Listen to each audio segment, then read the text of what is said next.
ibibigay na panahon. Hindi na kayo maghihintay na may magbubukas. Bubuksan na yun dahil alam, parating na kayo. Dahil kayo ay maraming panahong inialay kay Yahweh El Shaddai. Kaya pag nagsisimba, laging pagbutihin ng misa, nagdidiwang tayo, lalo ngayon, 4 na linggo, ang tatalakayin lagi ay ang tinapay ng buhay. Nadinig niyo ba yung mga ebanghelyo? Ako ang tinapay na bumaba mula sa langit. Ang kumakain ng tinapay na ito ay may buhay na walang hanggan. Diba? Tapos kahapon, ang sabi ni Jesus, ang tinapay na aking ibibigay ay ang aking laman. Pahirap na pahirap yung turo eh. Sa linggong darating, ang kumakain ng aking laman, umiinom ng aking dugo, may buhay na walang hanggan. Palala ng palala. Laman lang ngayon, may dugo na. Kaya nga, pag nagsisimba kayo, let us celebrate because we receive the bread of life. Palakpakan natin ang Panginoon. Kaya pag nagsimba kayo, kumanta kayo ng malakas. No? When you sing, you pray twice. Doble panalangin pag may tono. Yung iba sabihin, mahirap kasing kumanta, Father. Pag yung kanta ng mga choir, mahirap yung tono. Mahirap talaga yung tono ng kantang simbahan. Pero yung mga kantang pang-adik, kayang-kaya niyan, di ba? Saan ka punta? To the moon. Road trip. Broom, broom. Skirker. Zoom, zoom.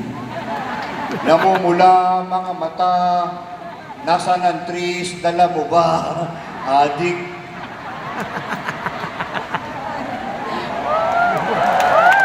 Pag yan, kayang-kaya nyo, meron pa kayong banat na, kalimutan mo na yan, sige-sige maglibang, huwag kang magpakaibang, dapat kang itawa yan, ang problema, adik din na kaya. Ganyan. Makinig kayo sa mga pagbasa. Yung linggong nagsimba, ang lahat ng nakinig sa pagbasa, pumalakpak ng may pagmamalaki. Tungkol saan?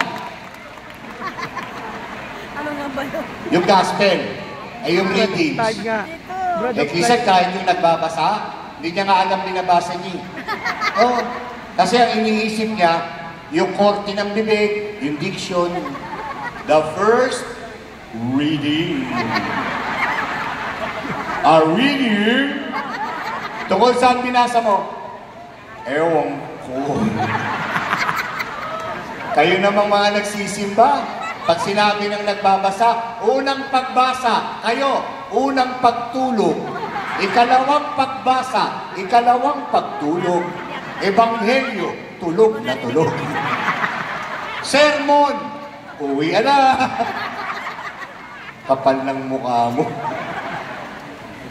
Tapos, pag alam nyo, practical na payo. Nandun na din kayo eh. Di pagbutihin nyo na. Amen?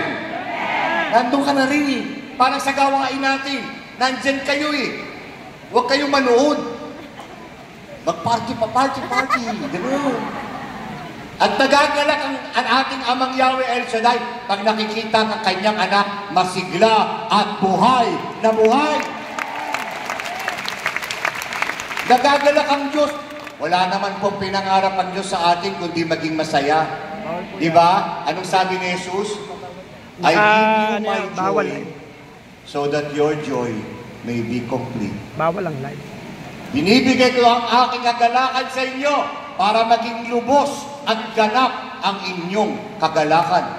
Yan ang kanyang minibigay at pinapangarap para sa inyong lahat. Amen?